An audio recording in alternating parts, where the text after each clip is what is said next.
Welcome to Rise Up in Business, the law podcast for small business owners.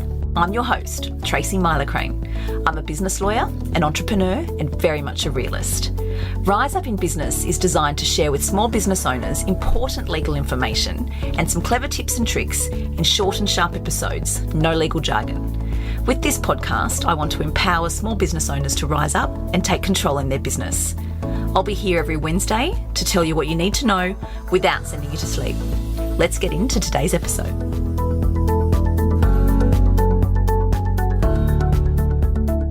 Hello everyone, and welcome to the first solo episode for season 4 of the Rise Up in Business podcast. So the reason I'm doing a solo episode today is because I just wanted to recap a little bit on this season so far and what's to come, and just give some context around why it is that I've been so intent on bringing on some very impressive and amazing guests into this season of the podcast. So thank you for joining me. If you've been following me for a while, you will know that I am absolutely determined to add value to my clients and to add value to business owners wherever I can. And this podcast is certainly one way that I can do that. And the feedback that I receive is overwhelming, and I'm so grateful for that. And so many people say to me often, Tracy, you're teaching us more than just the law. You're teaching us business as well. And I love that, because really that's what I'm about. Because I'm not just a boring lawyer who sits in the office and does Law 101 or whatever it might be. There is just so much more to my passion and my drive than that. I'm really grateful that that's showcased in the podcast and that it's coming across to you guys as well. In this season so far, I've brought on some guests that I know are amazing at their craft and that can add real value to small business owners. And I've worked with them, and therefore I'm able to speak firsthand, and they're also able to give some insight on what it's like working with me, which also I think is really important for my community to be able to hear from those people about that experience. So on the one hand, I want to share with you all stories and real life examples of how business owners have benefited from prioritising their legals and their legal needs in business, because as I always say, prevention's better than cure. So that's all great, and I know that I'm achieving that with this podcast. But on the other hand, I also wanted to showcase the fact that we can't do it all alone in business, and we should not be expected to. We don't have to. We don't have to do it all alone. And so I'm introducing you to guests in this season to share with you their brilliance and share with you what they can offer, but also to showcase that we don't have to do it all alone. There's people out there, guys, who we can engage in our business to help us. The reason that's important for me is because for so long in my career, I thought that admitting weakness or asking for help was tantamount to a failure. And I have done myself such a disservice over the years with that thinking, both health-wise and both progressing-wise. It holds us back. As women in business, we are our own worst critic. We are our harshest critic. We don't need to be. And the concept of self-love and self-care was so foreign to me until it hit me between the eyes when I worked with a very impressive lady by the name of Danielle Colley, who will be joining me later on the podcast. And she was the one that opened my eyes to these things and explained to me what they really were. And she explained to me why it is that it goes a hell of a lot further than a pedicure or a bath. Don't get me wrong, I love a pedicure and I love a bath, but there is a lot more to it. So I've been on a journey for the last couple of years to learn about that and to really deep dive into what that looks like. And luckily, I've learnt to open myself up to an amazing network of business owners who run businesses centred all around helping and supporting other businesses. So it's been amazing. And my business is designed to do just that. And there's other women who have businesses designed to do just that too. So when I talk about we don't have to do it all alone in business, I'm talking about other businesses that support you, such as business coaches. Oh my gosh, game changer. And for any business owner that I've spoken to, working with a business coach is an absolute game changer.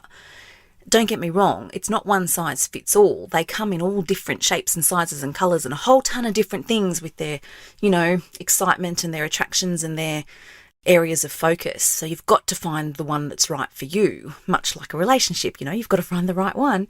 Business coach is exactly that. And I have not met a single business owner in my journey who has regretted working with a business coach. They're there and they're there for a reason, and that is to support us. And that support is invaluable. Then we have bookkeepers. Oh my gosh, game changer, lifesaver, completely changes the dynamic between me and my finances and me and my targets and goals and money and figures and all of those things. I would not be able to uplevel the way that I am in my business if it wasn't for my bookkeeper. Same goes for my accountant. And again, much like lawyers, your accountant has to be the right fit for you. So if you don't have one that does it for you, then move on and find another.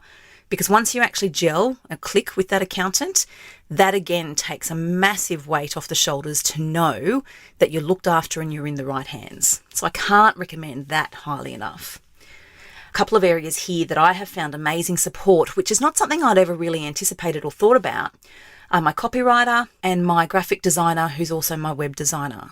Those two together have made my journey in business next level brilliant, the work that they do. And having them as a part of my team means that I'm able to reach out whenever I need to say, hey, I need this content strategy, or hey, I need this course page designed, or can you do this for me? They're there, they're part of it, they know it. And similarly with the website, whether it's updates or a new sales page or a new idea I'm kicking around, the fact that they're there and they're in my business means that that's not an extra thing that I have to do on top of the list of all the things that I'm already doing. Because as women in business especially, when we sit back and pause for a moment and realise actually that to-do list or that list of all the things just keeps growing, it's because we think we need to take it all on ourselves. When in actual fact, unless you really want to, you don't have to be an expert in Canva. You don't have to design your own website. You don't have to draft your own copy or do your own blogs or whatever it might be. If you don't want to, you don't have to. That has been an aha moment for me, a real light bulb moment. Some other people that I know add great value to small businesses are the marketing consultants, marketing strategists, social media support. I know I have a lot of clients who work with teams that involve those people who really take the pressure off and help people elevate. The last one on my list is not comprehensive, by the way. These are just the tidbits I wanted to touch on for this episode. But the last one I wanted to talk about as being really super important in supporting us in running our businesses is a VA. Oh my gosh, let's talk about the value of a VA. Again, like I said a moment ago with accountants and lawyers, yes, it's got to be the right one. You've got to click, much like a relationship. A VA is exactly the same. And people say to me, but Tracy, what do I use a VA for? And do you really think that it could add value? You can use a VA for anything you want. And it's just a matter of finding the right one for you that fits with you, fits with your business and with your needs. So my needs for my VA are very different to other friends of mine who are running businesses and their needs for their VAs. But I could not do what I do without the brilliance and the support of my VA. My VA and I work so well together that I have complete peace of mind knowing that she just gets me, and that when I send Voxer messages or when I send emails, or we use monday.com as our software for task management, when I leave notes in there, I just know, because we've been working together for long enough, that she just gets me. So I don't have to worry about, have I given enough detail or whatever the case may be. And you need to get to that point with a VA. But I also know that I would probably drive some VAs mad with the way that I do things. And that's okay, because like I said, it's got to be the right one.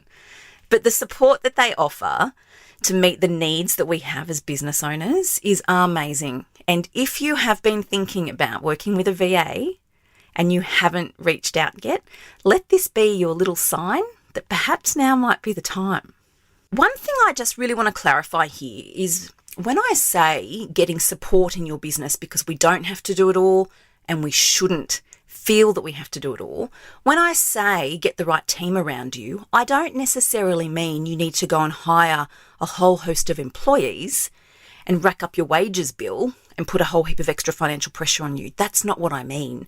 People have actually asked me this in the past and said, oh gosh, it's all well and good for you to say, get the support around you, but I don't have the revenue yet to hire team members like that. It doesn't have to be an employee hire. It can simply mean contracting somebody to provide the support that you need. A VA is a classic example. Very rarely do I see a scenario where a VA comes on as an employee, casual or part-time. The majority of the time, a VA will come on as a contractor because they are genuine contractor.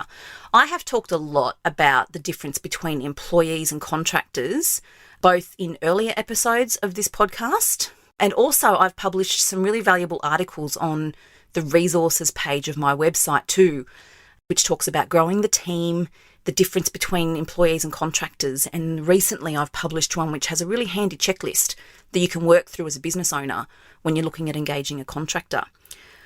Honestly, guys, if you haven't tapped into the resources page on my website, please do. That's why I do it, and that's why I spend the time to publish these resources, because I really genuinely want to help you out.